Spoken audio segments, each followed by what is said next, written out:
Hippolyta. Our nuptial hour draws on apace. 4 happy days brings in a new moon, but oh, methinks how slow that old moon wanes. 4 days will quickly steep themselves in night, and 4 nights will quickly dream away the time. And then the moon, like to a silver bow new bent in heaven, shall behold the night of our solemnities. Go, Philostrate, stir up the Athenian youth to merriments. Hippolyta, I wooed thee with my sword, and I won thy love by doing thee injuries. But I will wed thee in another key, with pomp, with triumph, and with reveling. Happy be Theseus, our most renowned duke. Well, thanks, good Egeus. What news with thee? Full of vexation come I, with complaint against my child, my daughter Hermia. Stand forth, Lysander. My lord, this man hath my consent to marry her. Stand forth, Lysander. My gracious duke, this man has beguiled the bosom of my child. Thou, Lysander, thou hast given her rhymes. Thou hast interchanged love tokens with her. With cunning hast thou filched my daughter's heart and turned her obedience, which is due to me, to stubborn harshness. My gracious duke, if she will not hear before your grace consent to marry Demetrius, I beg the ancient privilege of Athens. As she is mine, I may dispose of her, either to Demetrius or to her death, according to the law immediately provided in that case. Well, what say you, Hermia? Be advised, fair maid, Demetrius is a worthy gentleman. So is Lysander. Well, in himself, he is, but in this kind wanting your mother's voice, the other must be held the worthier. I would my mother looked, but with my eyes. Rather, your eyes with her judgment look. I beseech your grace that I may know the worst that may befall me in the case that I refuse to wed Demetrius. Well, either to die the death, or forever abjure the society of men. Therefore, fair Hermia, question your desires. Know of you your youth, examine well your blood. For, whether you yield not to your mother's choice, you can endure the livery of a nun. So will I grow, so live, so die, my lord, ere I will yield my virgin patent up unto his lordship, whose unwished yoke my soul consents not to give sovereignty. Take time to pause, and on the next new moon, the sealing day between my love and me and the everlasting bond of fellowship, whether upon that day, be prepared to die for disobedience to your mother's will. Relent, sweet Hermia, and Lysander, yield thy crazed title to my certain right. You have her mother's love, Demetrius. Let me have Hermia's. Do you marry her? Scornful Lysander, it is true he has my love, and what is mine, my love shall render him. And as she is mine, all my right of her I do estate upon Demetrius. I am, my lord, as well derived as he, as well possessed. My love is more than his. My fortunes every way as fairly ranked, if not with vantage, as Demetrius, and, which is more than all of these boasts can be, I am beloved of beauteous Hermia. Why should not I then prosecute my right? Demetrius, I'll avouch it to his head, made love to Neater's daughter Helena and won her soul, and she, sweet lady, devoutly dotes in idolatry upon this spotted and inconstant man. I must confess I have heard as much. and third Demetrius thought to have spoke thereof, but being befull of self-affairs, well, my mind did lose it. So, but Demetrius, come along, and Egeus, come along. I have some private schooling for you both. As for you, fair Hermia, look you arm yourself to fit your fancies to your mother's will. Come, Hippolyta, what cheer my love? Demetrius, Egeus, go along with us. I must employ you in some business against our nuptials, and confer with you of something that nearly concerns yourselves. With duty and desire we follow you.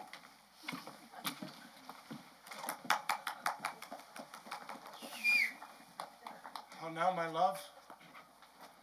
Why is thy cheek so pale?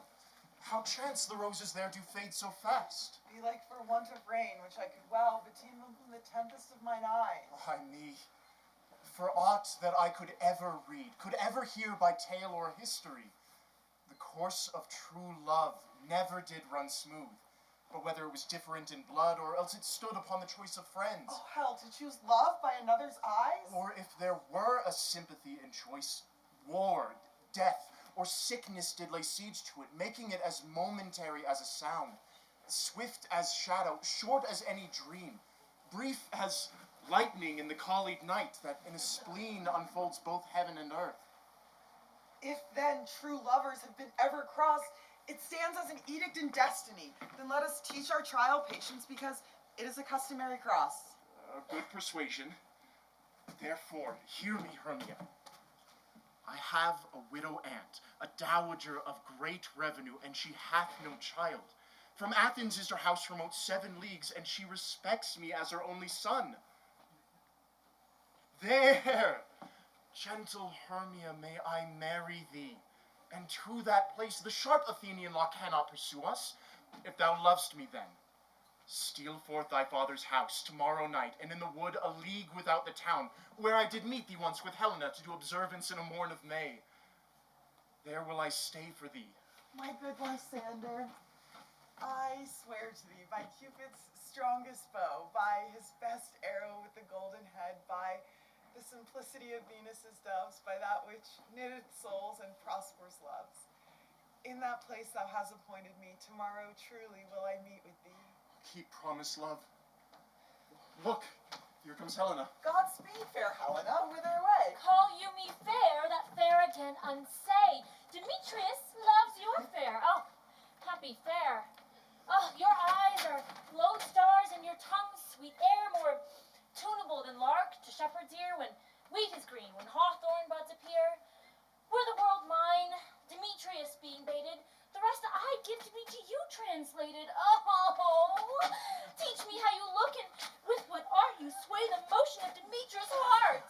I frown upon him, yet he loves me still. Oh, that your frowns would teach my smile such skill. I give him curses, yet he gives me love. Oh, that my prayers could such affection move. The more I hate, the more he follows me. The more I love, the more he hateth me. His folly, Helena, is no fault of mine. None but your beauty. Ah, were that fault were mine. Take comfort, he no more shall see my face. Lysander and myself shall fly this place. Helen, to you our minds we will unfold. Tomorrow night, when Phoebe doth behold her silver visage in the watery glass, decking with liquid pearl the bladed grass, a time when lovers' flights doth still conceal, through Athens' gates have we devised to steal. And in the wood where you and I upon faint primrose beds were wont to lie, emptying our bosoms of their counsel sweet, there my Lysander and myself shall meet, and thence from Athens turn away our eyes to seek new friends and stranger companies. Farewell, sweet playfellow. Pray thou for us, and good luck grant thee thy Demetrius. Keep word, Lysander. I will, my Hermia. Helen, adieu. As you on him, Demetrius dotes on you. How happy some or other some can be. Through Athens I am thought as fair as she, but what of that? Demetrius thinks not so. He will not know what all but he do know. And, as he errs, doting on Hermia's eyes, oh, so I, admiring of his qualities, things base and vile, holding no quantity, love can transpose to form and dignity. Love looks not with the eyes, but with the mind, and therefore is winged Cupid painted blind. Nor hath love's mind of any judgment, taste for wings, and no eyes, figure unheedy haste. And therefore is love said to be a child, because in choice, oh, he is so oft beguiled. as waggish boys in game themselves forswear, so the boy love is perjured everywhere. For ere Demetrius looked on Hermia's eye, he hailed down oaths that he was only mine. And when that hail some heat from Hermia felt, so he dissolved, and showers of oaths did melt. I will go tell him of fair Hermia's flight. Then to the wood will he tomorrow night pursue her. And for this intelligence, if I have thanks, oh, it is a dear expense. But herein mean I to enrich my pain, to have his sight thither and back again.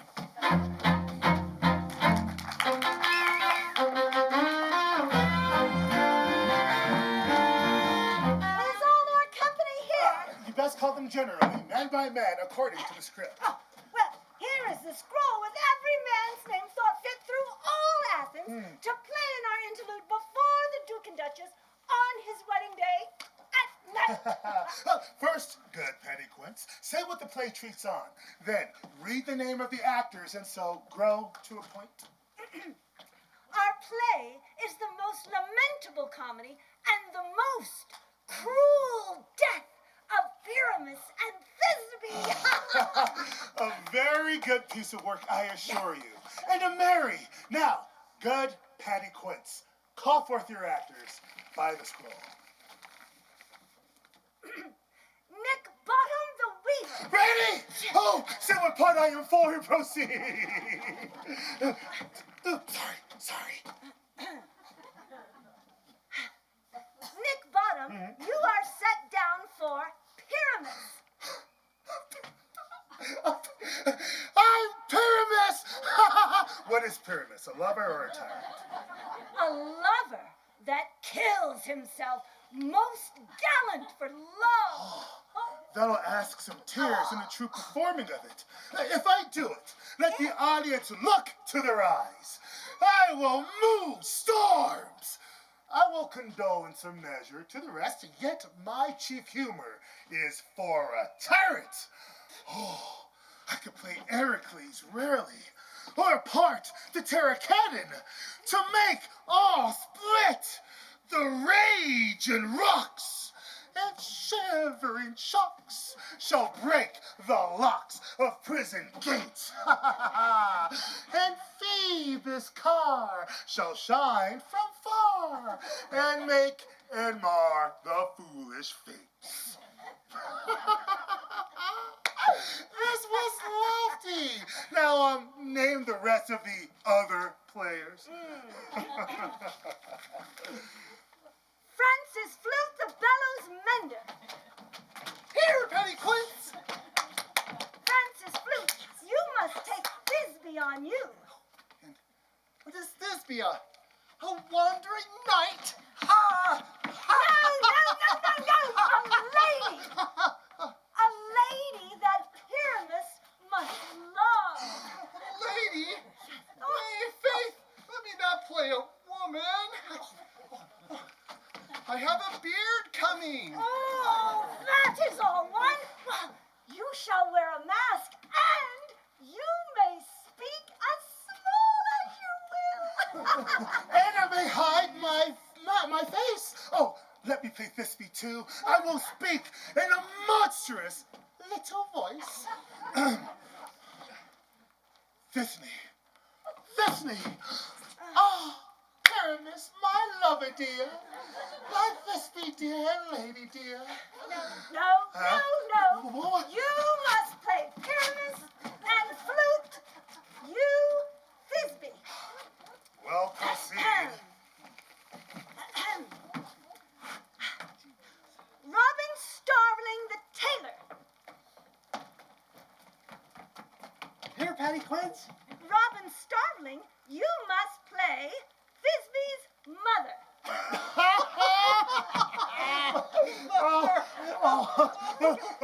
Come sit down, Mom.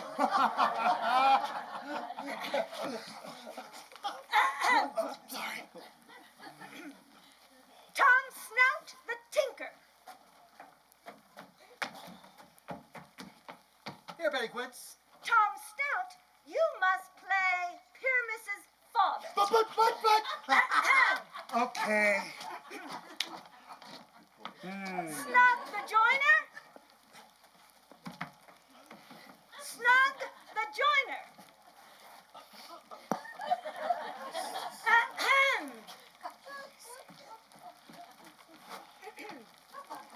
Snug the joiner, you the lion's part.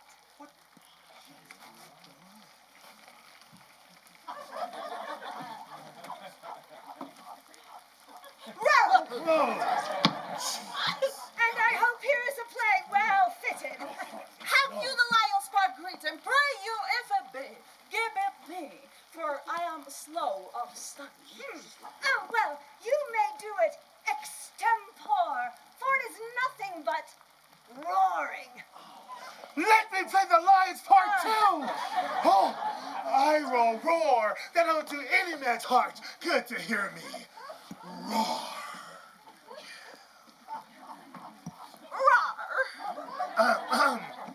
Roar!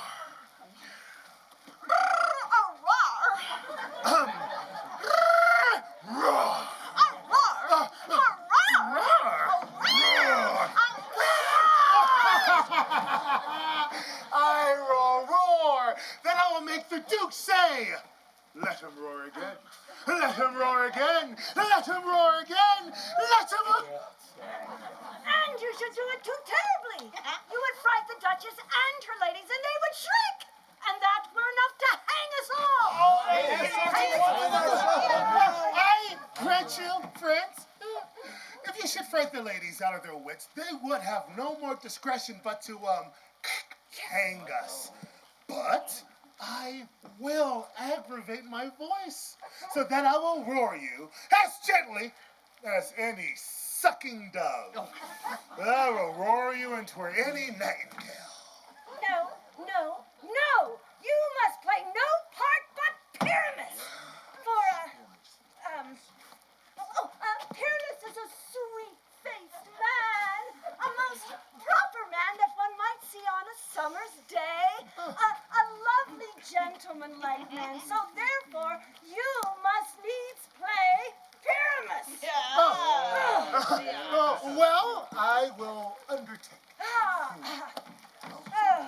But, masters, Yes. here are your parts. And I entreat you, I request you, I desire... No, thank you. I just roar. I desire you to con them by tomorrow night and meet me in the palace 1 mile without town by moonlight. And there we will rehearse. For if we were to meet in the city, we would be dogged with company and our devices known. Oh, I pray you, fail me not. We will meet, and there we may rehearse most obscenely and courageously. Take pains. Be perfect. Adieu. At the Duke's Oak, we meet. Enough. Hold a cat bowstrings and training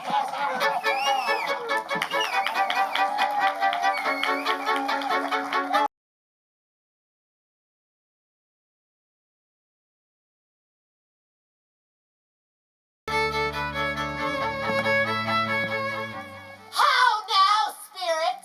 Whither wander you? Over hill, over dale, through bush, through briar. Over park, over pale, through flood, through fire. I do wander everywhere, swifter than the moon's sphere. And I serve the fairy king to do his orbs upon the green. The cowslips tall his pensioners be, in their gold coat spots you see. Those be rubies, fairy favors. In those freckles live their savors. I must go seek some dewdrops here, and hang a pearl in every cowslip's ear. Farewell, thou law of spirits, all be gone. The king and all his elves shall come here anon. The queen doth keep her revels here tonight. Take heed, the king come not within her sight. For Titania is passing fell and wrath. because he, as his attendant, hath a lovely boy stolen from an Indian king, and he never had so sweet a changeling. And jealous Titania would have the child, queen of her train, to trace the forest wild, but he perforce withholds the loved boy, crowns him with flowers, and makes him all his joy. And now they never meet in grove nor green, by fountain clear or under spangled starlight sheen, but they do square, and all their elves for fear do creep into acorn cups and hide them there. Either I mistaked your shape in making quite, or else you're that shrewd and knavish sprite, called Robin Goodfellow. Those that hobgoblin call you, and sweet cup, you do their work, and they shall have good luck. Are you not he? Thou speakest aright.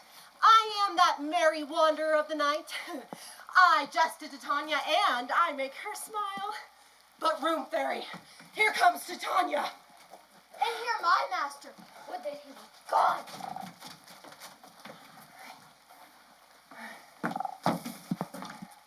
All met by moonlight, proud Titania. What, jealous Oberon?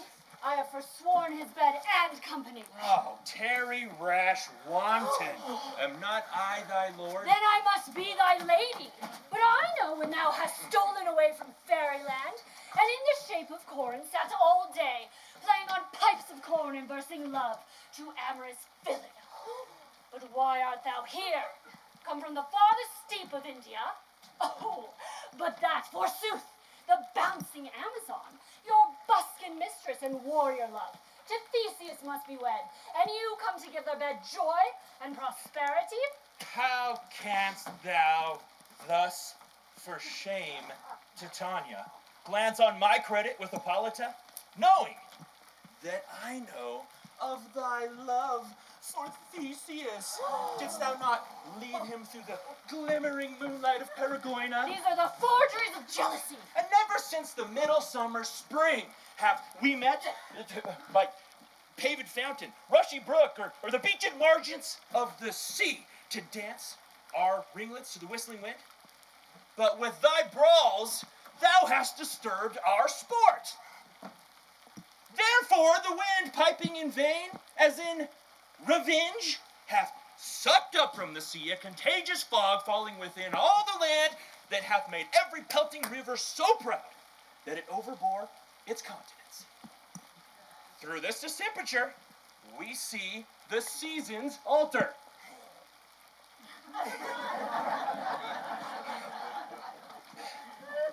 The spring, the summer, the childing autumn, the angry winter change their wonted liveries, and the mazed world, through this increase, now knows not which is which. This comes from the same progeny of evils that comes from our debate, from our dissension. We are its parents and original. Do you amend it then? It lies in you. Why should Oberon cross his Titania? I do but beg a little changeling boy to be my henchman. Set your heart at ease. The fairyland buys not the child of me. His mother was a votress of my order. In the spiced Indian air at night, she full hath gossiped by my side, sat with me on Neptune's yellow sands. But, being a mortal, of that boy, she did die. So for her sake, I rear up the boy, and for her sake, I will not part with him. How long within this wood intend you stay? Perchance till after Theseus' wedding day. But if you patiently dance in our round and witness our moonlight revels, go with us. If not, shun me. I'll spare your haunts. Give me the boy, and I will go with you. Not for thy fairy kingdom. Come on, fairies. Away, I will chide downright if I longer stay. Go thy way. Thou shalt not from this grove until I torment thee for this injury. Gentle buck, come hither.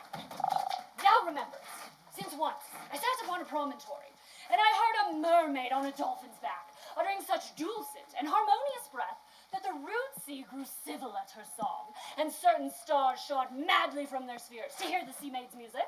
I remember.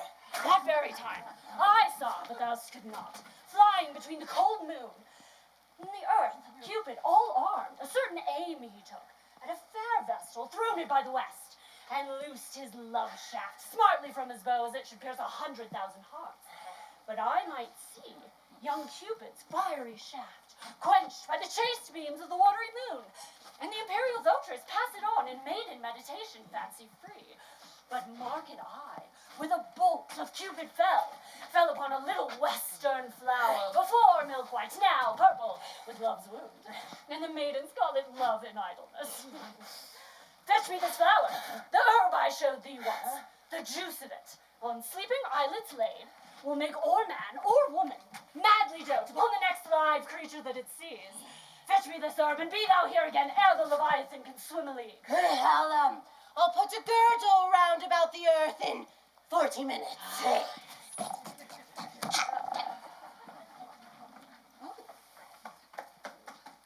Having once this juice, I'll watch Oberon while he's asleep, and drop the liquor of it in his eyes. The next thing then he waking looks upon, be it lion, bear, wolf, or bull, meddling monkey, or busy ape, he shall pursue it with the soul of love. And ere I take this charm from off his sight, as I can take it with another herb, I'll make him render up his page to me. Who comes here? I'm invisible. I will overhear their conference. I love thee not, therefore pursue me not. Where is Lysander and that fair Hermia? The one I'll stay, the other stayeth me. Thou toldst me they were stolen to this wood. Well, here I am, and woe within this wood, because I cannot meet my Hermia. Hence, get thee gone, and follow me no more. You draw me, you hard-hearted adamant, yet you draw not iron, for my heart is true as steel. Leave you your power to draw, and I shall have no power to follow you. Do I entice you? Do I speak you fair? Or rather do I not, in plainest truth, tell you I do not, nor I cannot love you? And even for that, do I love you the more. I am your spaniel, and Demetrius, the more you beat me, I will fawn on you. Use me but as your spaniel. Spurn me, strike me, neglect me, lose me, only give me leave, unworthy as I am to follow you. What worser place can I beg in your love, and yet a place of high respect with me, than to be used as you use your dog? No, tempt not too much the hatred of my spirit. I am sick when I do look on thee. And I am sick when I look not on you. Oh! You do impeach your modesty too much. To leave the city and commit yourself into the hands of one that loves you not, trust the opportunity of night and the ill counsel of this desert place with the rich worth of your virginity. Your virtue is my privilege, for that it is not night when I do see your face, therefore I think I am not in the night, nor doth this wood lack worlds of company. For you, in my respect, are all the world. Then how can it be said I am alone, when all the world is here to look on me? I will run from thee and hide me in the brakes and leave thee to the mercy of wild beasts. The wildest hath not such a heart as you. Run when you will, the story shall be changed. Apollo flies, and Daphne holds the chase. The dove pursues the griffin. The mild hind makes speed to catch the tiger. Bootless speed when cowardice pursues and valor flies. I will not stay thy questions. Let me go. And if thou follow me, do not believe, but I will do thee mischief in the wood. Aye, in the temple, the town, the field you do me mischief. Fie, Demetrius. Your wrongs do set a scandal on my sex. We cannot fight for love as men may do. We should be wooed, and we're not made to woo. I'll follow thee and make a heaven of hell to die upon the hand I love so well.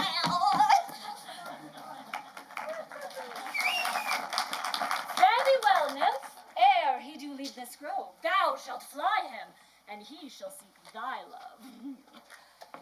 Hast thou the flower there? Welcome, wanderer. Aye, there it is. I pray thee, give it me.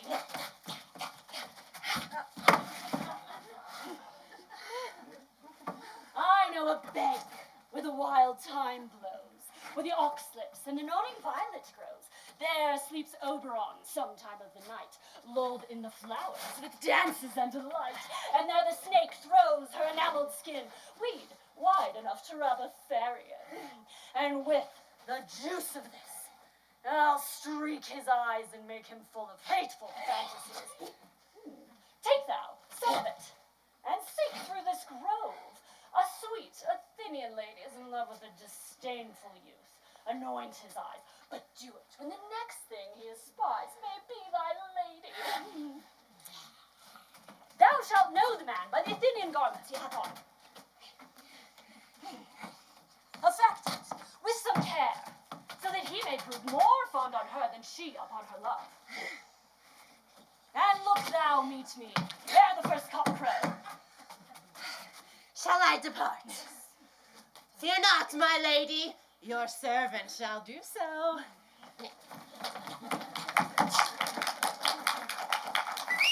Come on. Come. Oh, come, my fairies. Come. Now, a roundel and a fairy song. Come, sing me asleep and into your offices and let me rest. That means you.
What thou seest when thou dost wake, do it for thy true love take.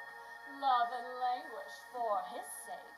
Be it ouse or cat or bear, pard or boar with bristled hair, in thy eye that shall appear when thou wakest, it is thy dear. Wake when some vile thing is near.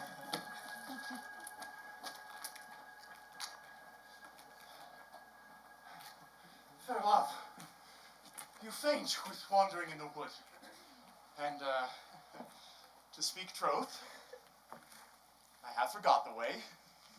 Will rest us, Hermia, if you think it good, and tarry for the comfort of the day. Be it so, Lysander. Find you out of bed, for I upon this bank will rest my head. One turf shall serve as pillow for us both. One bed, one heart, two bosoms, and one troth. Through forest I have gone, but Athenian found I none, on whose eyes I might approve this flower's force and stirring love. Night and silence. Who is here? Weeds of Athens he doth wear. This is he, my master said, despised the Athenian maid. Ah, and hear the maiden sleeping sound on the dank and dirty ground. Churled upon thy eyes I throw all the power this charm doth owe. When thou wakest, let love forbid sleep his seat on thy eyelid. Now awake when I am gone, for I must away to my mom. Stay! Wilt thou kill me, sweet Demetrius? I charge thee hence, do not haunt me thus. Wilt thou, darkling, leave me? Do not so. Stay on thy peril, I alone will go. Oh, I am out of breath on this fond chase. The more my prayer, the lesser is my grace. Happy is Hermia, wheresoe'er she lies, for she hath blessed and attractive eyes. How came her eyes so bright? Not with salt tears, if so mine are oftener washed than hers.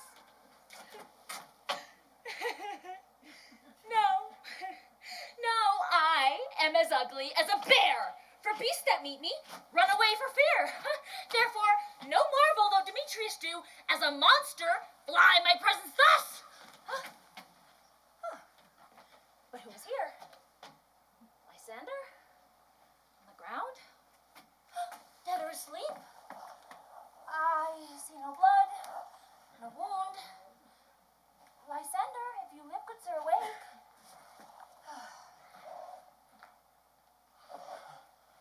And run through fire will I for thy sweet sake. Oh, transparent Helena, nature shows art that through thy bosom makes me see thy heart. Where is Demetrius?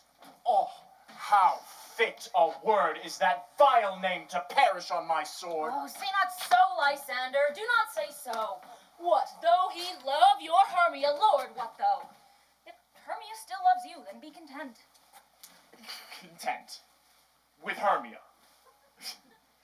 No. I do repent the tedious minutes I with her have spent.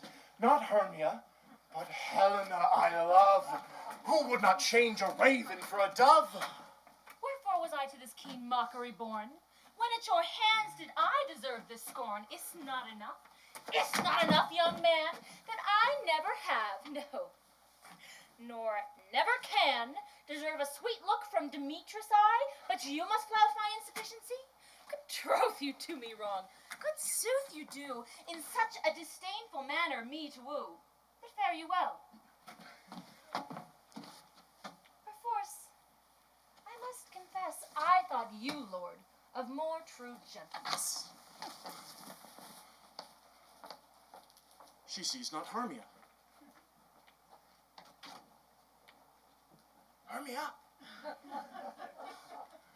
Sleep thou there, and never mayst thou come Lysander near.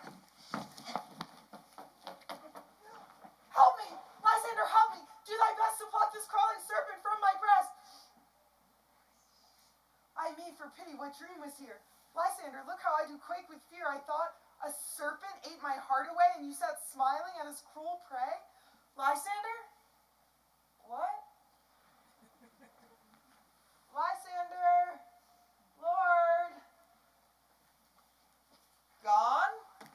Out of hearing? No sound, no word? Alack, where are you? Speaking if you hear. Speak of all loves. I swoon almost with fear.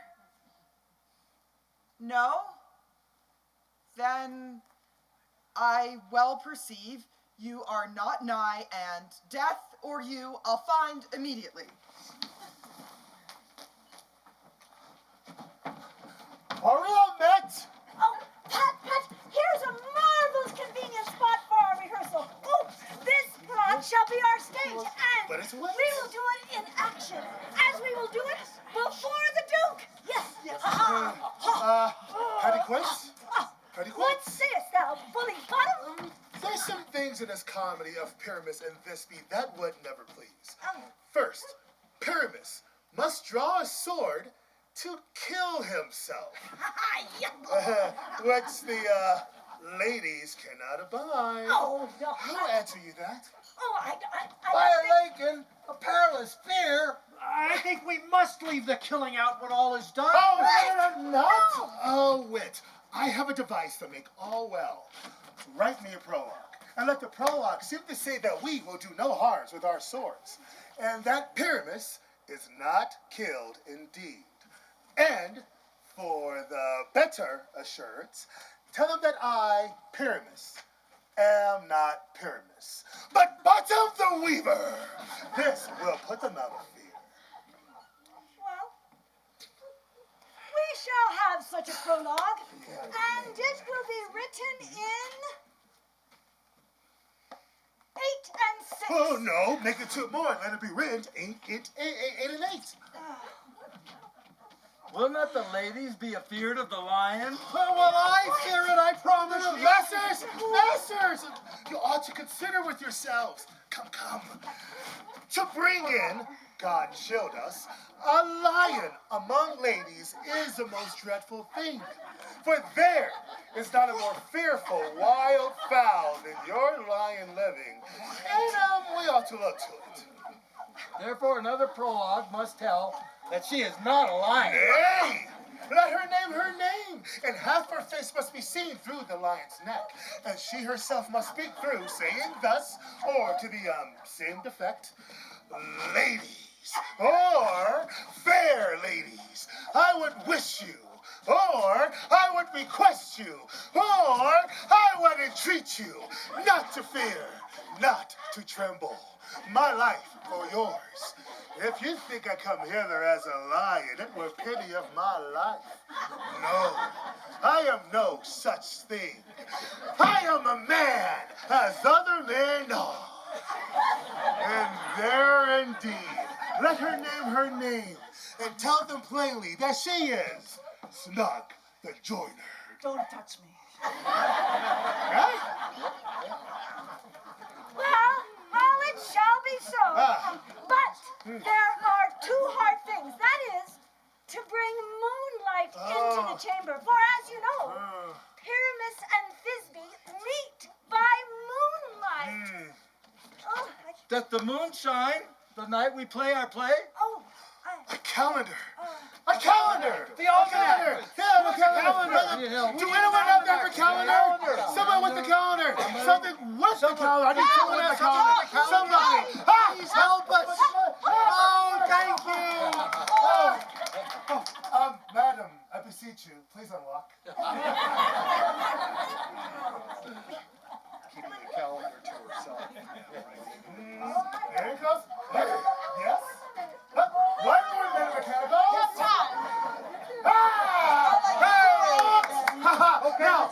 Now. Let's see. Look at the almanac. Now, find out moonshine.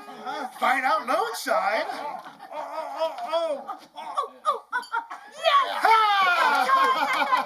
Why then, may we leave the casement of the great chamber window open, and the moon may shine in at the casement. What dost thou think that? Shame! That fits in there! Impressive, madam! It fits! Mechanicals, together! Self-portrait! In 3, 2, 1! Huzzah!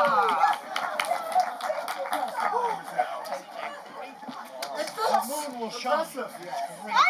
Or else, one must come with a bush of thorns and a lantern, and say he comes to this figure or to present the person of moonshine. And there is another thing.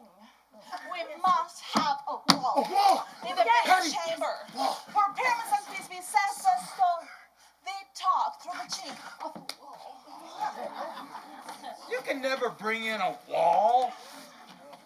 What say you, Bottom?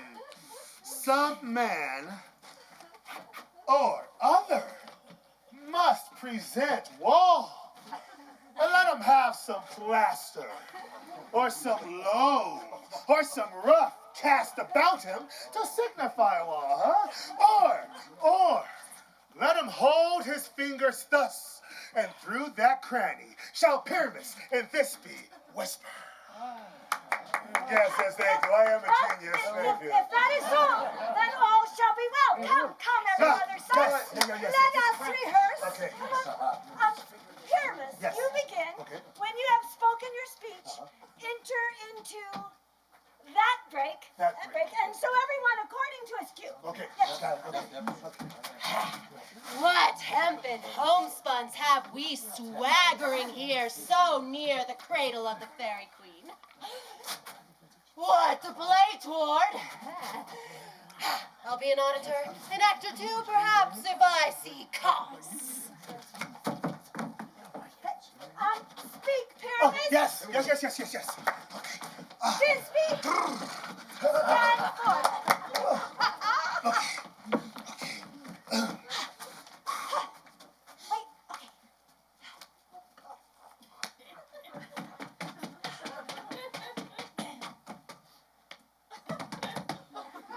Thisbee, the flowers of Egeus savor sweet. Odors. Huh? Odors. Odors! Odors. I knew that. Odors. Huh. Odors.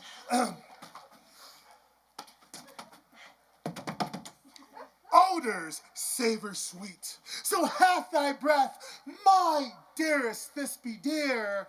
But hark! A voice! Stay thou but here a while, and by I will to thee appear. Oh, that's right. A stranger Pyramus than ever played here. Must I speak now? Oh, Mary, must you? For you must understand. You must understand that he goes but to see a noise that he heard, and he is to come again. Most radiant Pyramus, most holy one. Most radiant Pyramus, most holy one of you.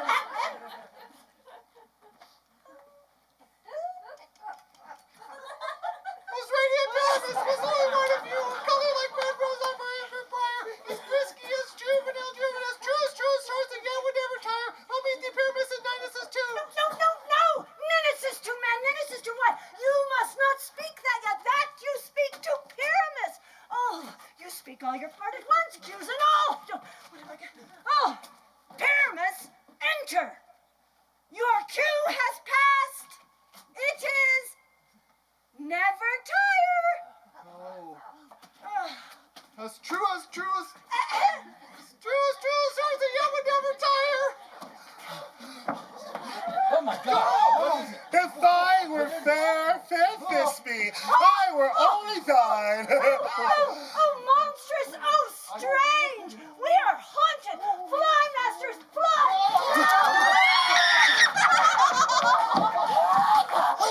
I'll follow you. I'll lead you round around, through bog, through bush, through brake, through briar.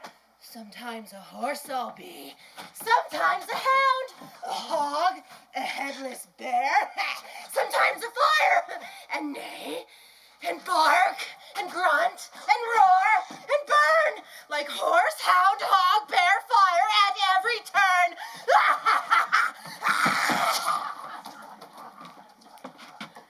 Why do they run away? This is a knavery of them to make me afeard. Oh, Bottom, thou art changed. What do I see on thee? What do you see? You see an asset of your own, do you? That was odd. Oh, bless thee, Bottom, bless thee. Thou art translated.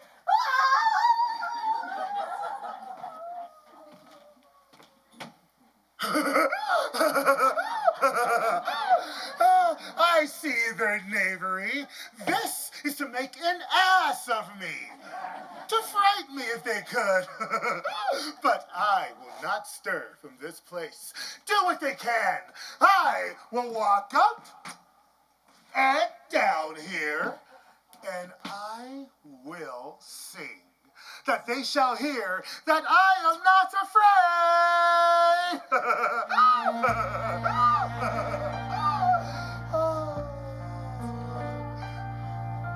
The who's will talk so big of you when you're standing there, but the woman is not so true.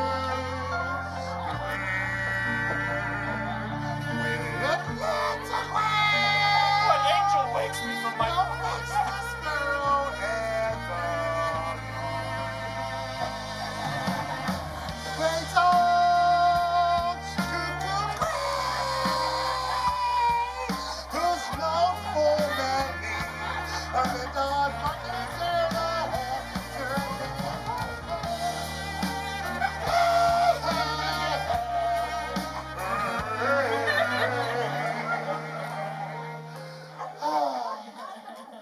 I sound wonderful. For indeed, who sets his wit to so foolish a bird? Who would give the bird the lie, though he cries, cuckoo? Never so. I pray thee, gentle mortal, sing again.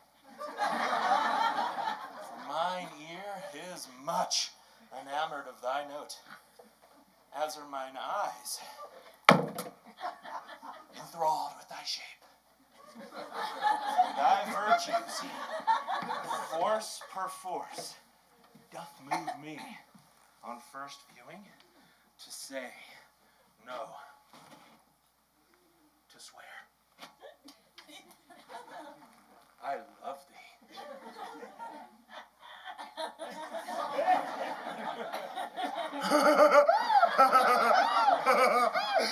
Methinks, master, there is little reason for that. And yet, to say the truth, reason and love keep little company together nowadays. The more the pity that some honest neighbors will not make them friends. Nay, I can gleek upon occasion. Thou art as wise as thou art beautiful. Not so neither, but if I had wit enough to get out of this wood, I would have enough to serve my own. Out of this wood do not desire to go. Thou shalt remain, whether thou wilt or no. For I am a spirit, of no common rate. The summer still doth tend upon my state. And I do love thee. So, go with me, and I will give thee fairies to attend on thee. They'll fetch thee jewels from the deep, and sing to you while on pressed flowers thou dost sleep. And I will purge thy mortal grossness, so that thou shalt like an airy spirit go. Peas blossom, cobweb, moat, mustard seed. Ready? And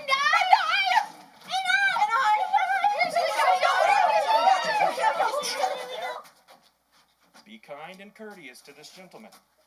Hop in his walks and gambol in his eyes.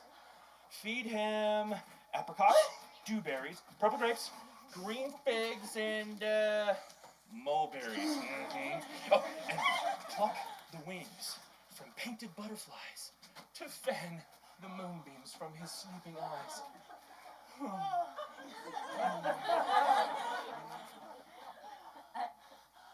Nod to him.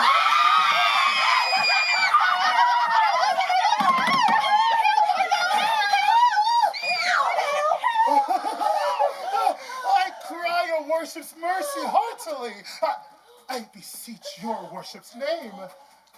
Cobweb. Oh, I shall desire you a more acquaintance, good mistress Cobweb. If I cut my finger, I shall make bold with you. Your name, honest lady. Peas blossom. Oh, I pray you, command me me to Mistress Squash, your mother, and to Master Peascod, your father. Good Mistress Peas Blossom, I shall desire you a more acquaintance too.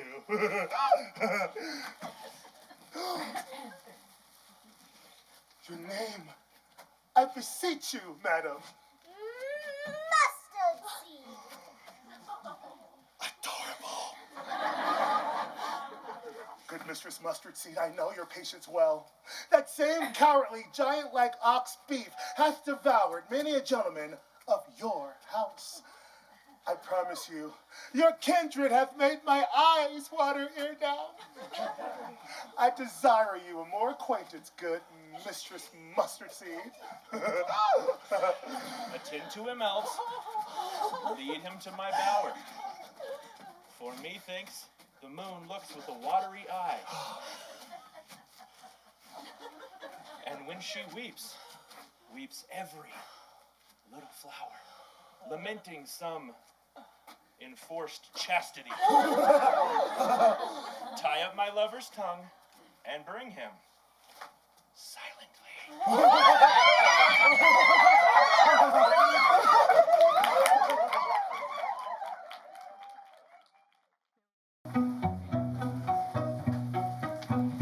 I wonder if Oberon bewaked. Then what it was that next came in his eye that he must dote on in extremity. Oh, here comes my messenger. How now, mad spirit? What night rule now within this haunted grove? My master with a monster is in love! Near to his close and consecrated bower, when he was in his dull and sleeping hour, a crew of patches, rude mechanicals that worked for bread upon Athenian stalls, were met together to rehearse a play, intended for great Theseus' nuptial day. The shallowest thick-skin of that barren sort, whom Pyramus presented in their sport, forsook his scene and entered into a break, when I did him at this advantage take. An ass's knoll I fixed upon his head. Anon, his Thisbee must be answered, and forth my mimic comes. When they him spy, so at his sight his fellows fly, and at our stamp, here over one, and over one falls, and he murder cries, and help from Athens calls. I led them on in this distracted fear, and left sweet Pyramus translated there, when in that moment it came to pass. Oberon waked, and he straightway loved an ass. Well done, my messenger! This falls out better than I could devise. But hast thou yet latched the Athenian's eyes with the love juice, as I did bid thee do? I took him sleeping. That is finished too. And the Athenian woman by his side, that when she waked of force he must be eyed. Stand close. This is the same Athenian. Well, this is the woman, but not this the man. Why rebuke you him that loves you so? Lay breath so bitter on your bitter foe. Now I but chide, but I should use thee worse, for thou, I fear, hast given me cause to curse. If thou hast slain Lysander in his sleep, being o'er shoes in blood, plunge in the deep and kill me too. The sun was not so true unto the day as he to me. Would he have stolen away from sleeping Hermia? It cannot be, but that thou hast murdered him. And so should a murderer look, so dead, so grim. So should the murdered look, and so should I, pierced to the heart with your stern cruelty. Yet you, the murderer, look as bright and clear as yonder Venus in her glimmering sphere. What's this to my Lysander? Where is he? Wilt thou give him me, good Demetrius? I'd rather give his carcass to my hounds.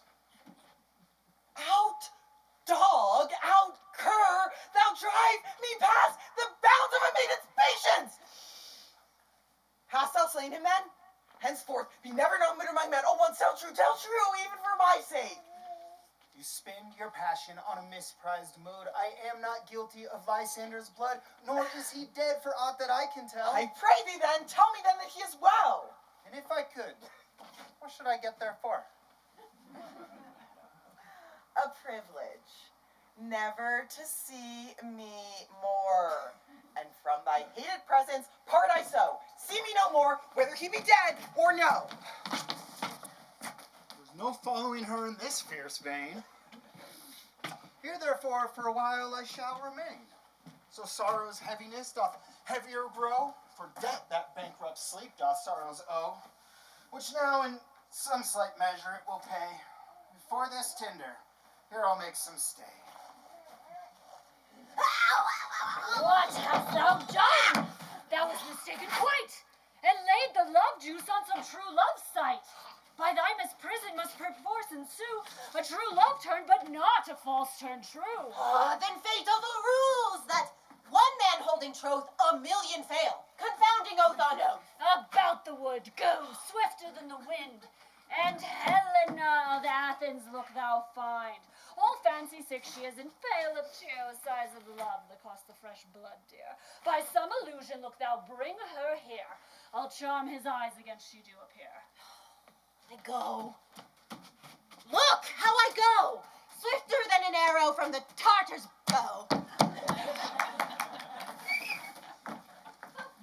Flower from this purple dye, hit with Cupid's archery, sink in apple of his eye. When his love he doth espy, let her shine as gloriously as the Venus of the sky. When thou wakest, if she be by, beg of her for remedy. Captain of our fairy band, Helena is here at hand, and the youth mistook by me, pleading for a lover's fee. Shall we their fond pageant see? Lord, what fools these mortals be. Stand aside. The noise they make will cause Demetrius to awake. Well, then will two at once woo one, and that must needs be sport alone. And those things do best please me that befall preposterously. How should you think that I should woo with scorn? Scorn and derision never come in tears. Look, when I vow, I weep. And vows so born in their nativity, all truth appears. How can these things in me seem scorn to you, bearing the badge of faith to prove them true? Oh, you do advance your cunning more and more. When truth kills truth, devilish holy fray. These vows are Hermia's. Will you give her or weigh oath with oath, and you will nothing weigh?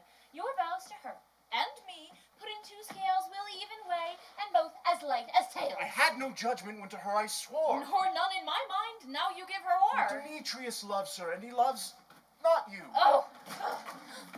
Oh, Helena, goddess, nymph, perfect, divine. To what, my love, shall I compare thine eye? Crystal is muddy, oh, how ripe and show thy lips, those kissing cherries tempting grow. That pure congealed white, high Taurus snow, fanned with an eastern wind turns to a crow. When thou holdst up thy hand, oh, let me kiss this princess of pure white, this seal of bliss. Oh, spite! Hell!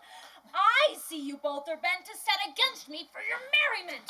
If you were civil and knew courtesy, you would not do me thus much injury. Can you not hate me, as I know you do, but you must join in strolls to mock me too? Oh, well, if you were men as men you are in show, you would not use a gentle lady so. To bow and swear and super praise my parts, when I am sure you hate me with your hearts. You both are rivals, and love Hermia, and now both rivals to mock Helena. You are unkind, Demetrius, be not so, for you love Hermia. This you know I know, and here, with all goodwill, with all my heart, in Hermia's love, I yield you up my part, and yours of Helena, to me bequeath, whom I do love and will do till my death. Never did mockers waste more idle breath. Lysander, keep thy Hermia, I will none. If e'er I loved her, all that love is gone. My heart to her but as guestwise sojourned, and now to Helena is it home returned, there to remain. Yonder is thy dear. But why so unkindly didst thou leave me so? Why should he stay whom love doth press to go? What love could press Lysander from my side? Lysander's love. that would not let him bide. Fair Helena, who more engilds the night than all yon fiery O's and eyes of light. Why seekest thou me? Could not this make thee know the hate I bear thee made me leave thee so? You speak not as you think. It cannot be. Lo, she is one of this confederacy. Now I perceive they have conjoined all three to fashion this false sport in spite of me. Is all the counsel that we two have shared, the sisters' vows, the hours that we have spent when we have chid the hasty-footed time for parting us, is all forgot? And will you rent our ancient love asunder to join in with men in scorning your poor friend? It is not friendly, it is not maidenly.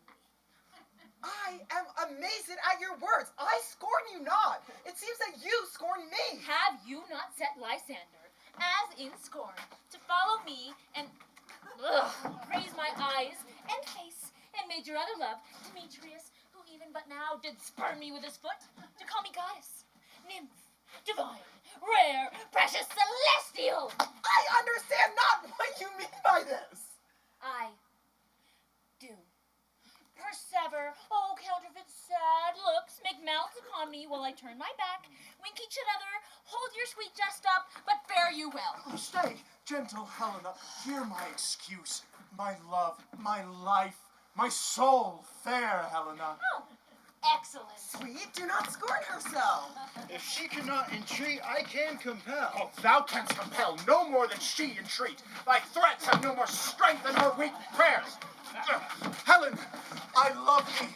By my life I do. I swear by that which I will lose for thee to prove him false. That says, I love thee not. I say I love thee more than he can do. Oh, if thou say so, withdraw and prove it too. Quick, come. Lysander, where are you gentleness? Away! No. He'll seem to break loose. As long as you would follow, yet come not, you are a tame man. Go. Hang off, thou cat! Thou burr! Vile thing, let loose! Or I will shake thee from me like a serpent! Ah! Oh, why have you grown so rude? What change is this? Sweet? Love? Oh, well, thy love, out. Out, loathed medicine, most hated potion, hence. Do you not jest? Yes, sooth, and so do you. Demetrius, I'll keep my word with thee. I would I had your bond, for I perceive a weak bond holds you. I'll not trust thy word. What? Should I hurt her, strike her, kill her dead? Although I hate her, I'll not harm her so. What can you do me greater harm than hate? Hate me? Wherefore? What news, my love? Am I not Hermia? Are you not Lysander? Am I not as fair now as I was erewhile? Since night you loved me. Yes, since night you left me. Why then, you left me? All the gods forbid in earnest, shall I say? Aye, by my life, and never did desire to see thee more. Therefore, be out of hope, of question, of doubt. Be certain, nothing truer, 'tis no jest, that I do hate thee. And love Helena. Oh, me, you juggler, you canker blossom, you thief of love. What have you come by night and stolen my love's heart from me? Fine! Insane! Have you no modesty, no maiden shame, no touch of bashfulness? Will you hear impatient answers from my gentle tongue? Fie, you counterfeit, you Goliath! Why so? That way goes the game. I am not yet so honorable, but that my nails can reach unto thine eyes. Oh, I pray you! Though you want to be gentlemen, let her not hurt me! I have no gift at all in shrewishness. I am a right man for my cowardice! Let her not strike me! Hermia! Hermia! Good Hermia. I evermore did love you, Hermia. Did ever keep your counsels. Never wronged you. Save that. In love unto Demetrius, I told him of yourself unto this wood. He followed you. For love I followed him. But he hath chid me hence and threatened me to strike me, to kill me. Yes, you, God! Who is it that hinders you? What with Lysander? Be not afraid. She shall not harm thee, Helena. No, sir, she shall not. Well, you take her part. Get you gone, you dwarf. You minimus of hindering Knockgrass maid. You bead. You acorn. You are too officious on her behalf that scorns your services. Let her alone. Speak not of Helena, take not her part. For if thou dost never intend so little show of love to her, thou shalt abide. Well, now she holds me not. Now follow, if thou darest, to see who's right. Of thine or mine is most in Helena. Follow. Nay, I'll go with thee, cheek by jowl. You? Oh, I will not trust you, I, nor longer stay in your cursed company. I am amazed and know not what to say.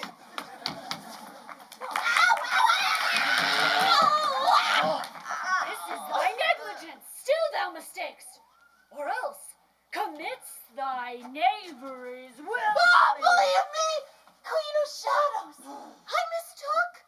Did you not tell me that I should know the man by the Athenian garments he hath on? And so far blameless proves my enterprise that I have anointed an Athenian's eyes. And so far am I glad it did so sort, as this their jangling I esteem a sport. Seest these lovers seek a place to fight. High, therefore, Robin, overcast the night. The starry welkin cover thou anon, with drooping fog as black as Acheron. And lead these testy rivals so astray, that one come not within the other's way. Like to Lysander, frame thy tongue, then stir Demetrius up with bitter wrong. Then, sometime, rail thou like Demetrius, and from each other look thou lead them dust. O'er their brow doth counterfeiting sleep, with laden legs and fatty wings doth creep. Then crush this herb into Lysander's eye, whose liquor hath this virtuous property, to take from thence all air with his might, and make his eyeballs roll with wonted sight. When they next wake, all this derision will seem a dream and fruitless vision, and back to Athens shall the lovers wed, with league whose day till death shall never end. Oh, and whiles I in this affair do thee employ, I'll to my king and beg his Indian boy, and then I will his charming eyes release from monsters' view, and all things shall be peace. My fairy queen, this must be done with haste. For night swift dragons cut the clouds full fast, and yonder shines Aurora's harbinger. Make no delay. We may effect this business yet, ere day. Up and down. Up and down. I will lead them up and down. I am feared in field and town. Goblin, lead them up and down. Here comes one. Where art thou, proud Demetrius? Speak thou now. Here, villain, drawn and ready. Where art thou? I will be with thee straight. Follow me then to plainer ground. Lysander!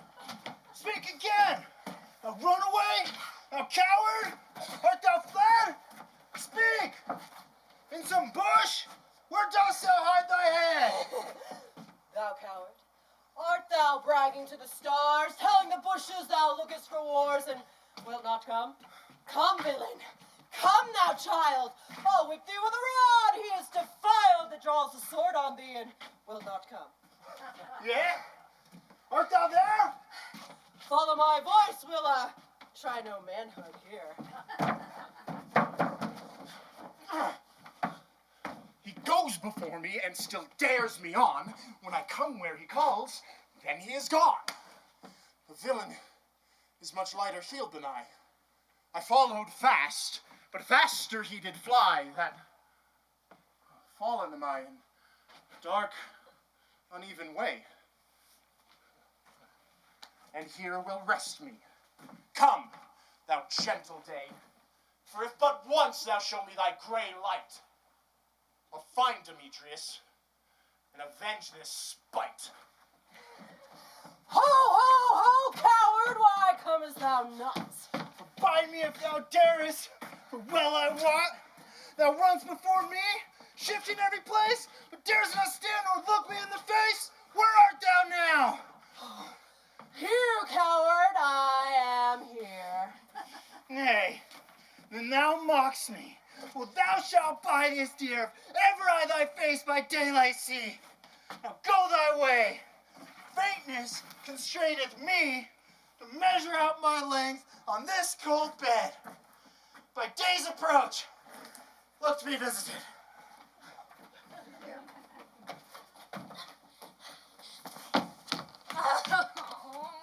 Weary night, long and tedious night, abate thy hours. Shine, comforts from the east, that I may back to Athens by daylight from these that my poor company detest. Oh, and sleep, that sometimes shuts up sorrow's eye. Oh, please, steal me away from mine own company.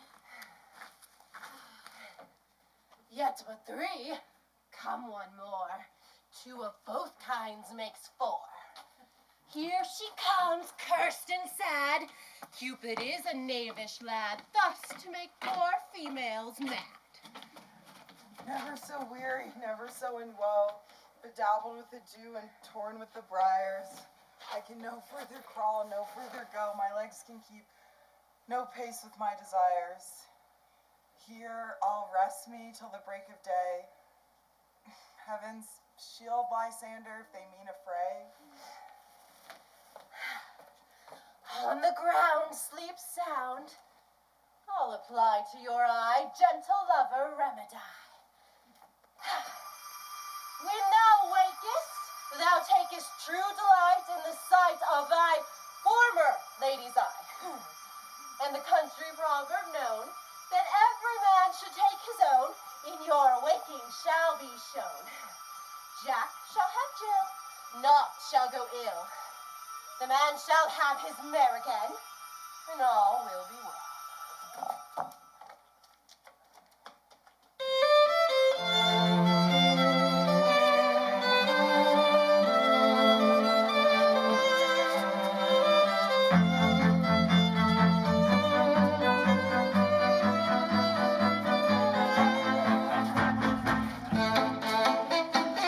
Sit thee on this flowery bed. While thy amiable cheeks I do coy. Rustic muscrows is a nice sleek, smooth head, and kiss thy fair, large ears, thy gentle joy. Where's Peas Blossom? Ready? Scratch my head, Peas Blossom. Oh, where's Madame Cobweb? Madame Cobweb. Ready. Madame Cobweb, good madam, get you your weapons in your hand and kill me a red, hip humblebee on top of a thistle. And madame, bring me the honey bag. Don't fret yourself too much in the action, madame. And madame, have a care the honey bag breaks not. I would be loath to have you overflown with the honey bag, madame. Shoo-shoo, shoo-shoo, shoo-shoo. Oh, where's Madame Mustard Seed? Harder. Oh. Ready. Ah, Give me your knee, Madam Mustard Seed. I pray you, give your curtsy, good madame. What's your will? Nothing. But to have Cavallari cobweb to scratch. I must to the barber's, for methinks I am marvels hairy about the face, and I am such a tender ass. If my hair do but tickle me, I must scratch. What wilt thou hear some music, my sweet love? I have a reasonable good ear in music. Let's have the tongues and the bones. Say, sweet love, what does thou desirest to eat? Oh, truly a peck of provender. I could munch on your good, dry oats. Methinks I have a great desire to a bottle of hay. Good hay, sweet hay hath no fellow. Well, I have a venturous fairy who shall seek out the squirrel's hoard and fetch thee new nuts. I had rather have a handful or two of dried peas. But I pray you, let none of your people stir me. Feet. Thank you. I have an exposition asleep come upon me. Sleepest thou, and I will hold thee in my arms.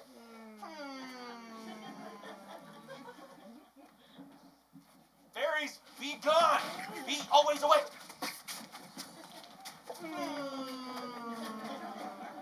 Oh, the woodbine and the sweet honeysuckle gently entwist the female ivy.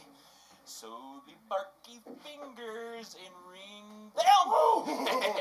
Oh, I love thee. Oh, I dote on thee. Oh, let's lay down. I'm the big spoon. Yes, you are.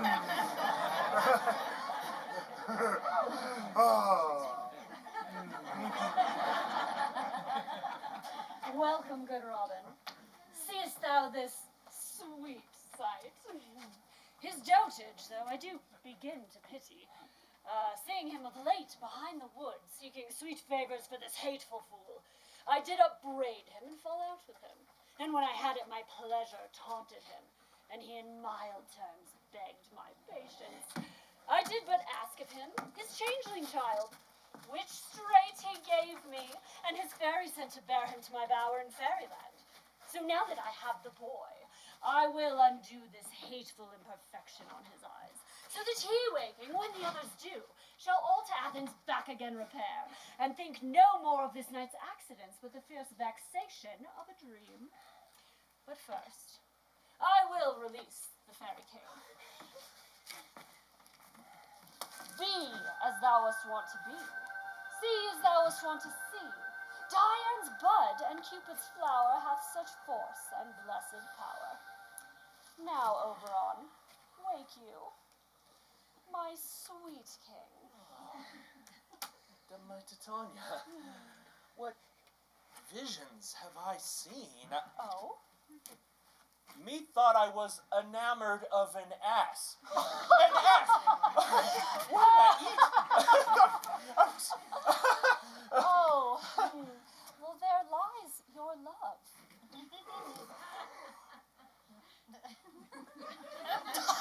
Oh. Whoa! How came these things to pass? What? Mine eyes do loathe his visage now. Silence a Oh, while. my. Robin, take off his head. And Oberon, music call, and strike more dead than common sleep of all these five the sense. Music, oh, music such What a is charming love? sleep. Sound music, come my king, take hands with me and rock the ground with us. No more. Baby, don't hurt me. Don't hurt me. No more.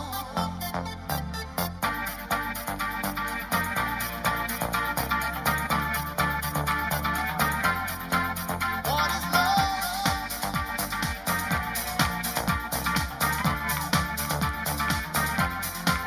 They are new in amity, and will tomorrow midnight solemnly dance and do triumphantly, and bless it all to fair prosperity.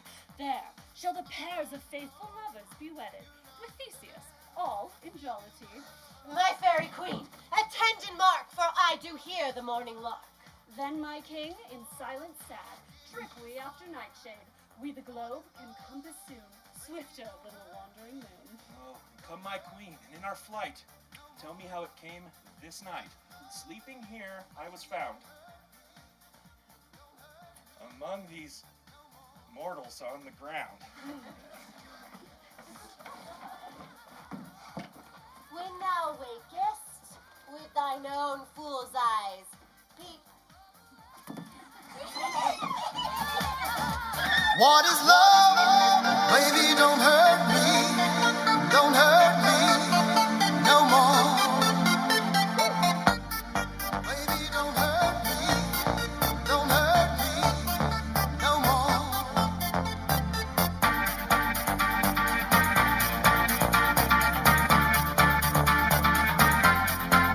What is love?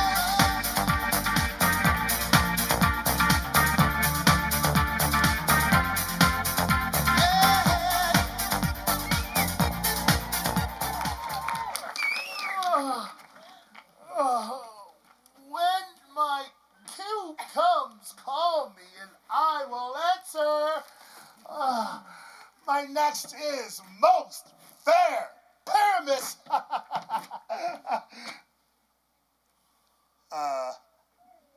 Hey ho, Patty Quince, Flute the bellows mender, Snout the tinker, Starveling, and the other one. God's my life. Stolen hints have left me asleep.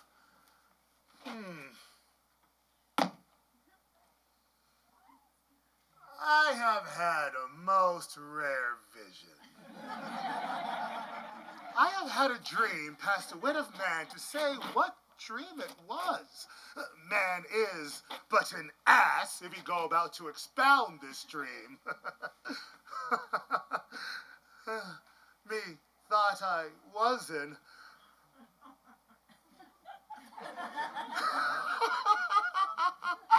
There's no man could tell what, huh? Me thought I was, and me thought I had, but man is but a patchet fool if he will offer to say what me thought I had. I will get Patty Quince to write a ballad of this dream, and it shall be called Bottom's Dream. Because it hath no bottom. It hath no bottom.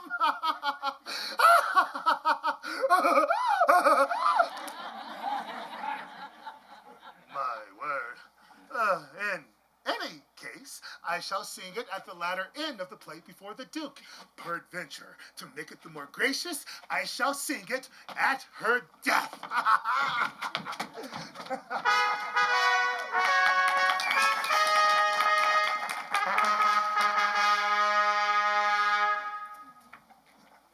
So, one of you find out the forester. For now, our observation is performed.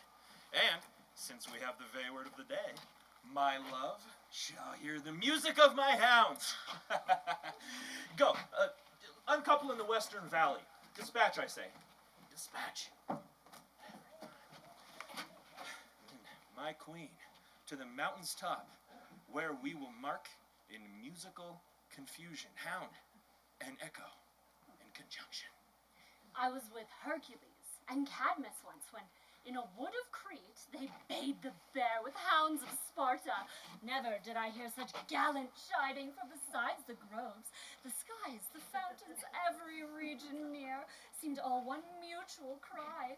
I never heard so musical a discord, such sweet thunder. Well, judge when you hear. Oh, but soft. What nymphs are these? Well, my lord, there lies my daughter. And there Lysander. And there Demetrius is, and Helena, old Nita's daughter. I wonder how they came to be here together. Well, no doubt they rose early to observe the rite of May, and hearing of our intent, came in grace of our solemnity. But speak, Egeus, is this not the day that fair Hermia is to give answer of her choice? It is, my lord. Good morrow, friends. St. Valentine's is past. Begin these woodbirds to couple now. Pardon, my lord. I pray you all stand up. Now, I know you two are rival enemies. So how come such a gentle concord in the world that hatred is so far from jealousy that to sleep next to hate fears no enmity? My lord, I shall reply amazedly, half sleep, half waking, but as yet I swear, I cannot truly say how I came here, for as I think, for truly would I speak. Oh, now I do bethink me, so it is. I came with Hermia hither. Our intent was to be gone from Athens, where we might... Enough. You've heard enough, my lord. They would have stolen away. They would have, Demetrius. They would have defeated us. You of your wife and my consent. My consent to make her your wife. My lady, fair Helena told me of their stealth, of this their purpose hither to this wood, and I in fury hither followed them, and fair Helena in fancy followed me. But, my good lady, I know not by what power, but by some power it is. My love for Hermia melted as the snow.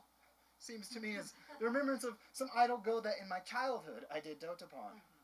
But all the faith, the virtue of my heart, the object and the pleasure of my eye is only to Helena. To her, my lady, was I betrothed ere I saw Hermia. But like in sickness did I loathe this food. But now, as in health, and come to my natural taste, now I do wish it, want it, love it, and will forevermore be true to it.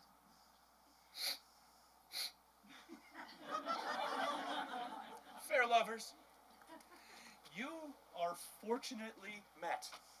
Of this discourse, we more will hear anon. Egeus, I overbear your will. To the temple, by and by, with us, these couples shall eternally be knit. And since the morning is something worn, we'll set aside our purposed hunting. Go with us to Athens, 3 and 3, where together we will hold a feast of great solemnity. Come, Hippolyta. These things seem small and indistinguishable, like far-off mountains turned into clouds. Methinks I see these things with parted eye when everything seems double. So methinks, and I have found Demetrius like a jewel, mine own and not mine own. Are you sure we are awake? Seems to me that yet we sleep, we dream. Do not you think the Duke was here and bid us follow him? Yea, and my mother. And Hippolyta. And he did bid us follow to the temple. Well, then we are awake. Well, let's follow him. And by the way, we'll recount our dreams.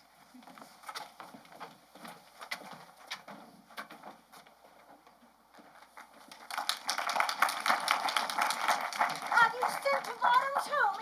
Is he home yet? He cannot be heard of out of doubt he is transported. It comes not that the play is marred. It goes not forward, doth it? It is not possible. There is not a man in all Athens able to discharge Pyramus, but he.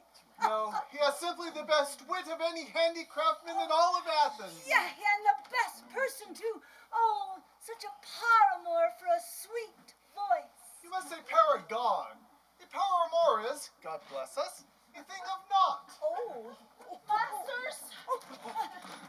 The Duke is coming from the temple. And there's 2 or 3 lords and ladies more married. If our sport had gone forward, we had all been made a man. Sweet fully bottom, thus hath he lost 6 pence a day during his life. He could not escape 6 pence a day. The Duke had not given him 6 pence a day for playing Pyramus, I'll be hanged. He would have deserved it. Sixpence a day in Pyramus or nothing. War these lads!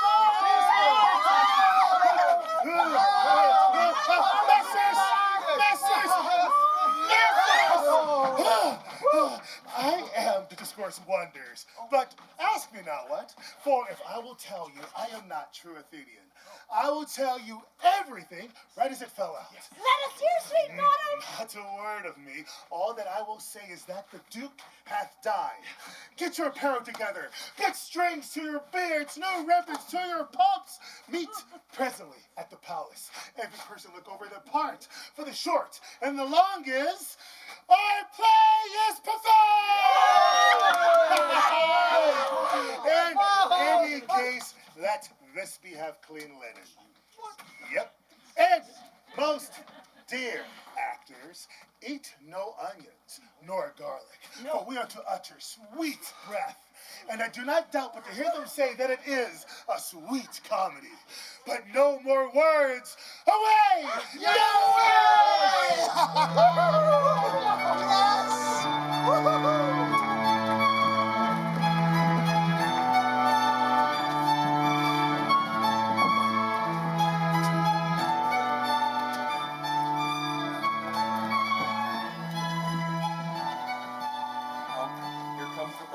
Full of joy and mirth.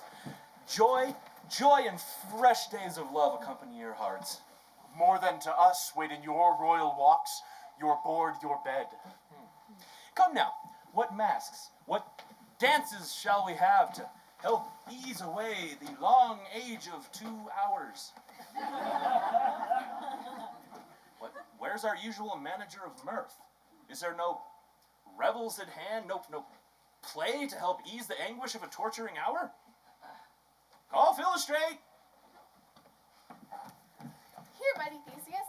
So please, your grace, the prologue is addressed. Let him approach. Right, going up. Got it. Yep, got it. Going up. Right, now going down. Yes, right there.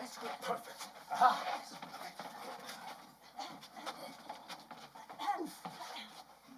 Oh. Gentles, perchance you wonder at this show, but wonder on till truth make all things plain. This man is Pyramus, as you will know. This beauteous lady, Thisbee, is certain. This man with lime and rough cast doth present wall, that vile wall which did these lovers sunder, and through wall's chink, poor souls, they are content to whisper, at the which let no man wonder. This man, with lantern, dog, and bush of thorn, presenteth moonshine. For if you will know by moonshine did these lovers think no scorn to meet at Ninus' tomb, and there to woo. The grisly beast, which lion hight by name, the trusty Thisbee, coming first by night, did scare away, or rather did affright, and as she fled, her mantle she did I wonder if the lion be to speak. No wonder, my lord. One lion may when many asses do.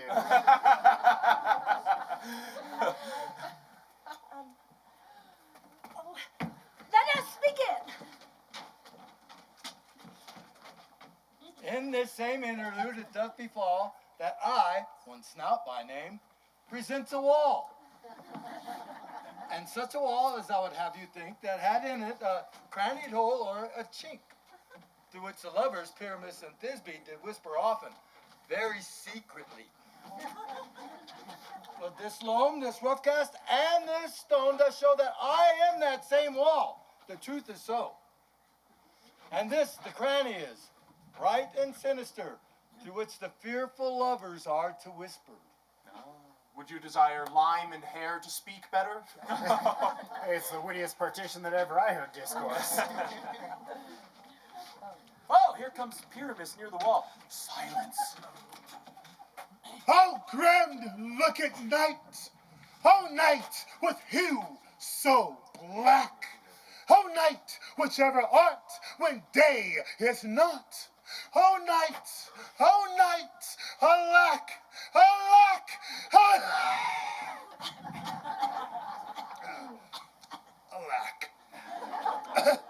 I fear my Thisbee's promise is forgot. And thou, O wall, O sweet, O lovely wall, that standest between her father's ground and mine, thou wall, O sweet and lovely wall, show me thy chink to blink with mine eye.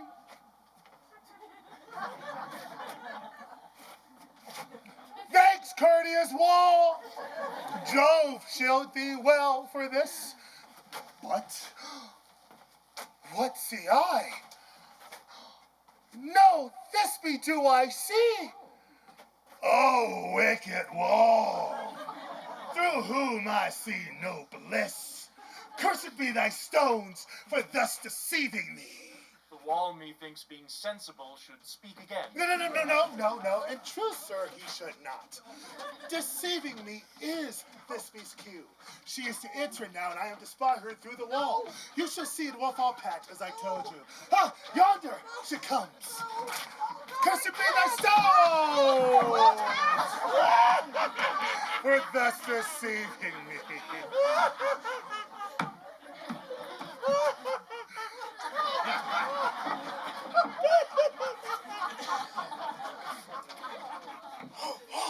Often hast thou heard my moans. Oh, wall, full. Often hast thou heard my moans, parting my fair pyramus in me. My cherry lips have oft kissed thy stones with lime and hair knit up in thee.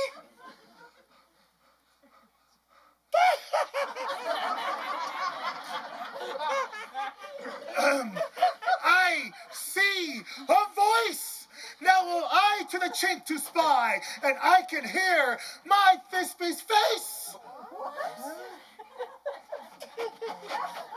Thisbee, my love, thou art my love, I think.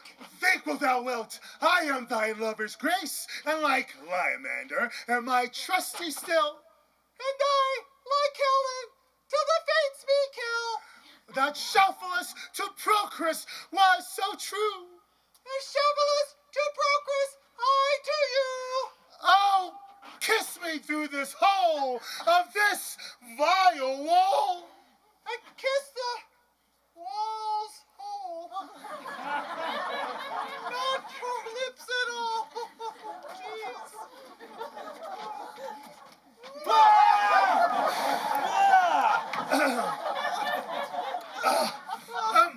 Well, thou at Ninny's tomb meet me straightway. Tide life, tide death, I come without delay.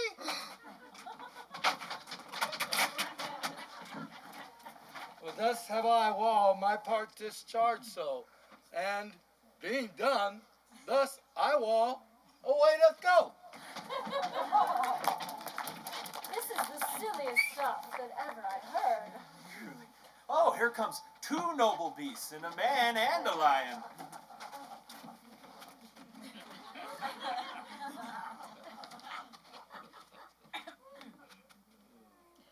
Ladies,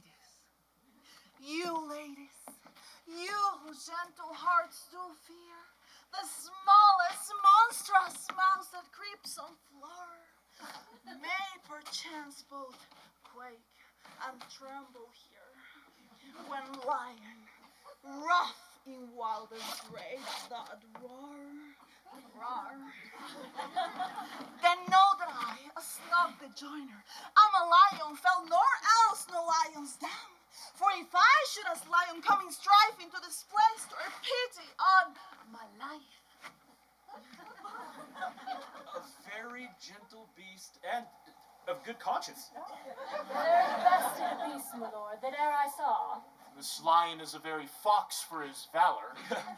True, and a goose for his discretion. It is not so, for his valor cannot carry his discretion as the fox carries the goose. Well, his discretion, I am sure, cannot carry his valor, for the goose carries not the fox. It is well. Let's leave it to their discretion and listen to the moon. This lantern doth the horned moon present. He should have worn the horns on his head. Myself the man of the moon I seem to be. This is the greatest error of all the rest. The man should be put into the lanthorn. How is it else the man in the moon? Well, he dares not come for the candle, for you see it is already at snuff. Oh. Proceed, moon. All that I have to say is to tell you that the lantern is the moon.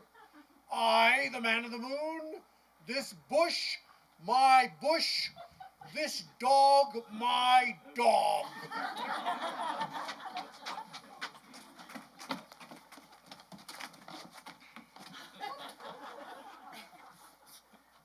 This is old Nini's tomb. Where is my love? Roar! Oh, Lord, lying. A well-run Thisbee. And well shown, Moon. Truly, the moon shines in good grace. Oh, well masked lion. Oh, and then came Pyramus. And so the lion vanished? Sweet moon, I thank thee for thy sunny beams. I thank thee, moon, for shining now so bright. For by thy gracious, golden, glittering gleams, I trust to take of Thisbee's truest sight. But stay, oh spite! But mark, poor night! What dreadful dole is here? Eyes, do you see? How could it be? Oh, dainty duck, oh dear, thy mantle good. What? Stained it with blood! Approach, ye furries foul! All fates, come, cut thread and drum, quill, crush, cocoon, and quill. Methinks he doth chew up the scenery too much. Come, tears, confound, outsword, and wound the pap of Pyramus. I, the left pap, where heart doth hap.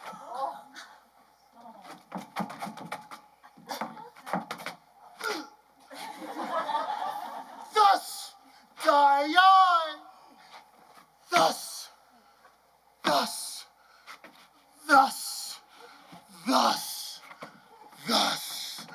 Now am I dead.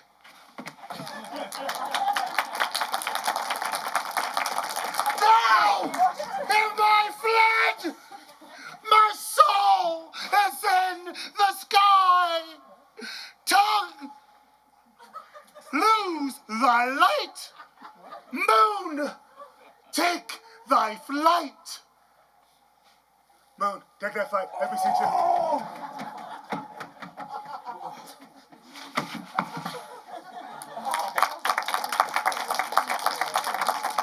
Don't die! Die! Die! Die! Die!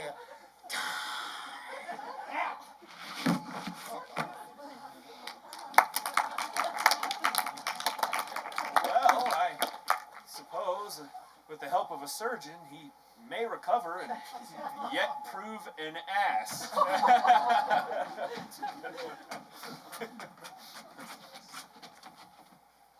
Asleep, my love? What? Dead, my dove? Oh, Pyramus, arise! Speak! Quite dumb? Dead, a tomb. Lovers make moan. Ah, tongue, not a word. Come, trusty. Sword.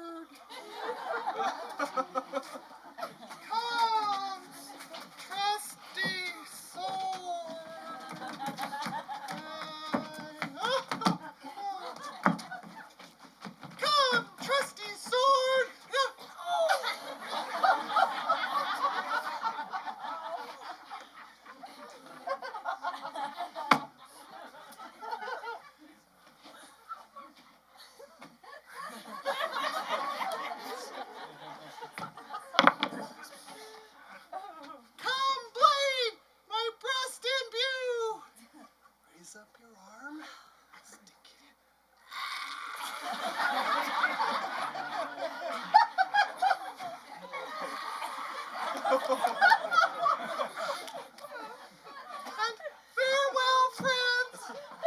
Thus, Thisbee ends. Adieu.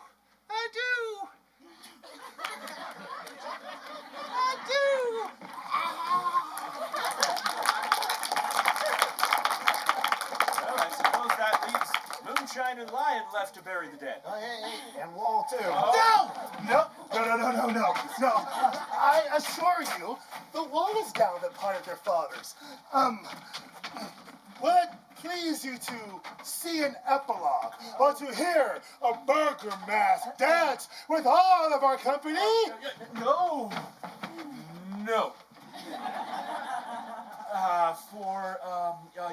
Your play, it needs no excuse. Never excuse for, if all the players are dead, it leaves no one left to be blamed. Oh. So, please, come your burger Burger mass. mass! Come, burger mass! The epilogue. Come.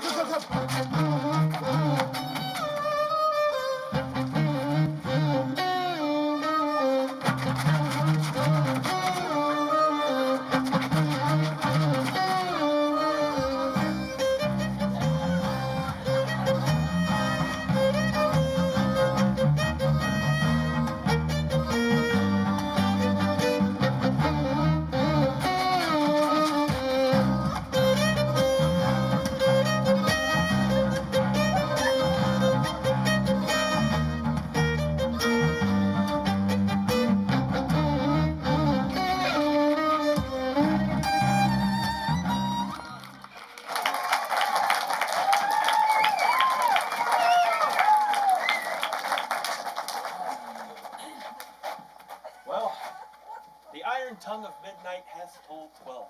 Lovers, to bed. 'Tis almost fairy hour, and I fear we shall oversleep the coming morn. For tonight we overwatched this palpable gross play. But it well hath beguiled the heavy gate of night.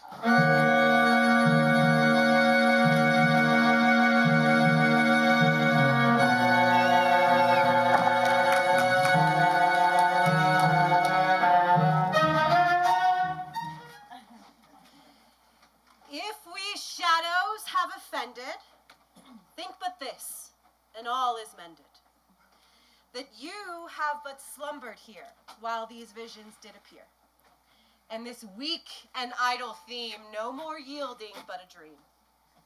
Gentles, do not reprehend, because if you pardon, we will mend. And, as I am an honest puck, if we have unearned luck, now to escape the serpent's tongue, we will make amends ere long. Else the puck a liar call. So good night unto you all. Give me your hands if we be friends.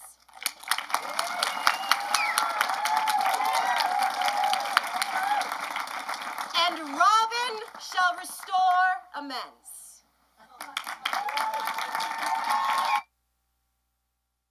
What is love? Baby, don't hurt me. Don't hurt me no more.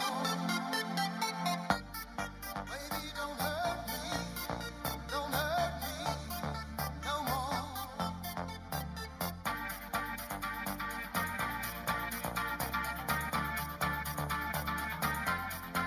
What is love?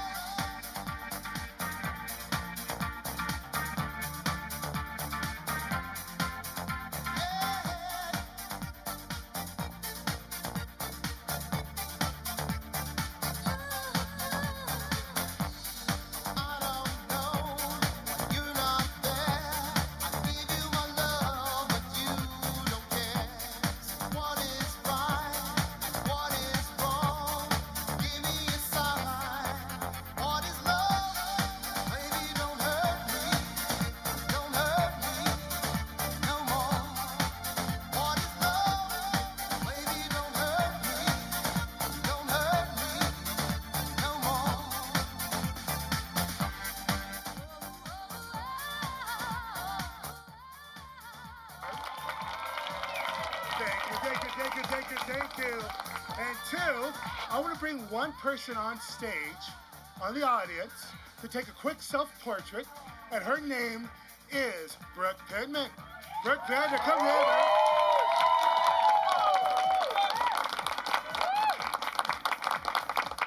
We're gonna do a self-portrait. Ladies and gentlemen, you guys don't know this, Brooke Pittman is my girlfriend.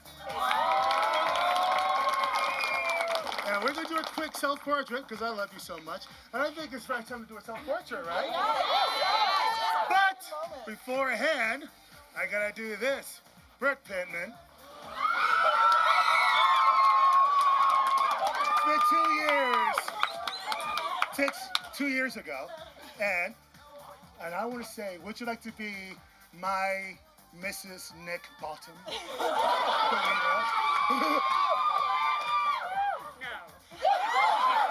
What about Maurice Cooper, Mrs. Cooper? Yes.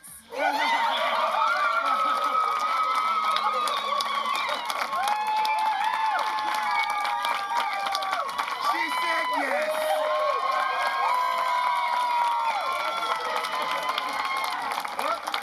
I'm so shaking. She said yes, ladies and gentlemen.